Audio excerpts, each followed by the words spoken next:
आपने कभी नोटिस किया है कुछ लोग सीधा रिएक्ट नहीं करते पर अंदर ही अंदर इतना फील करते हैं कि एक पॉइंट के बाद सब बाहर आ जाता है। कभी साइलेंट, कभी सडनली इमोशनल आउटबर्स्ट। अगर आप ऐसे हो तो देयर आर हाई चांसेस कि आपका जो मार्स है वो कैंसर साइन में है। हाय, आई एम शिवांश और वीडियो स्टार्ट करने से पहले मैं आपको एक बात क्लियर कर दूं, ये वीडियो कोई प्रिडिक्शंस के लिए नहीं है।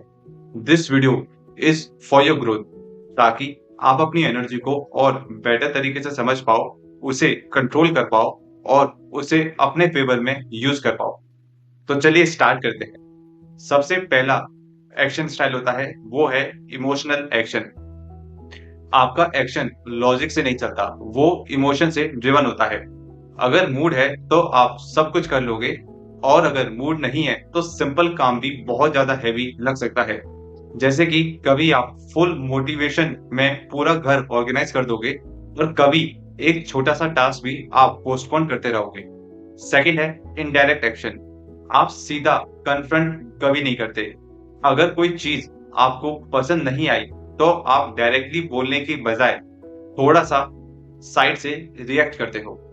जैसे कि किसी पर गुस्सा है पर आप चुप हो जाते हो या फिर आपका टोन चेंज हो जाता है और सामने वाले को बिल्कुल भी समझ में नहीं आता कि एक्चुअल में इश्यू क्या है। तीसरा है प्रोटेक्टिव एनर्जी। ये आपकी एक्चुअल में बिगेस्ट स्ट्रेंथ है। जिन लोगों को आप अपना मानते हो उनके लिए आप कुछ भी कर सकते हो। फैमिली, क्लोज फ्रेंड्स या फिर आपका पार्टनर, उनके लिए आपका एक्शन बहुत ज्यादा स्ट्रॉन्ग हो जाता है। जैसे कि अगर किसी ने आपके क्लोज पर्सन के साथ कुछ गलत किया तो आप नॉर्मली बहुत ज्यादा काम हो, पर उस सिचुएशन में बिल्कुल ही डिफरेंट वर्जन आ जाता है। चौथा है इमोशनल बिल्डअप। ये थोड़ा एक्चुअल में सेंसिटिव पार्ट है। आप चीजें तुरंत एक्सप्रेस नहीं करते, आप उनको स्टोर करते रहते हो। छोटी छोटी बातें अंदर बहुत ज्यादा कलेक्ट होती रहती हैं और फिर एक दिन छोटी सी बात पे भी बहुत बड़ा रिएक्शन आपका आ जाता है। लोग सोचते हैं इतनी सी बात पर इतना रिएक्शन, पर उन्हें नहीं पता होता कि ये एक दिन का नहीं है। पांचवा है नीड फॉर इमोशनल सिक्योरिटी।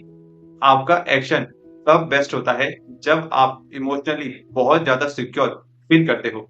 अगर एनवायरनमेंट सेफ लगता है, लोग सपोर्टिव हैं, तो आप बहुत प्रोडक्टिव हो जाते हो। पर अगर इमोशनल डिस्टरबेंस हो तो आपका फोकस टूट जाता है।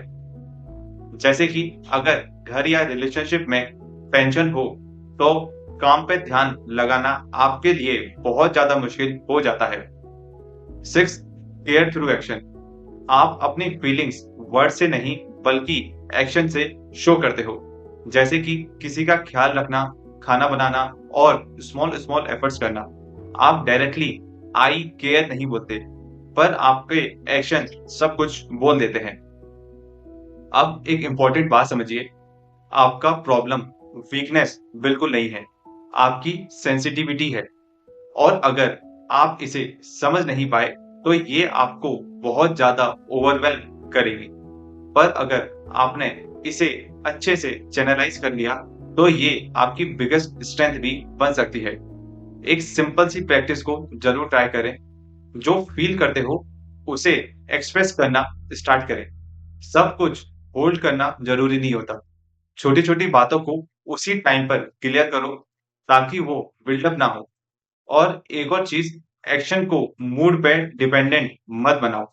मूड आपका बहुत ज्यादा फ्लक्चुएट करेगा, पर आपको डायरेक्शन स्टेबल होना चाहिए। छोटे कंसिस्टेंट स्टेप्स लो, चाहे आपका मूड हो या फिर नहीं। आपको इनमें से कौन सी बात सबसे ज्यादा रिलेटेबल लगी वो मुझे कमेंट्स में जरूर बताएं। और अगर आपको ऐसे ही डीप एस्ट्रोलॉजी इनसाइट समझना अच्छा लगता है जो आपकी रियल लाइफ में काम आए, तो फिर चैनल को सब्सक्राइब करना ना भूलें। नमस्ते।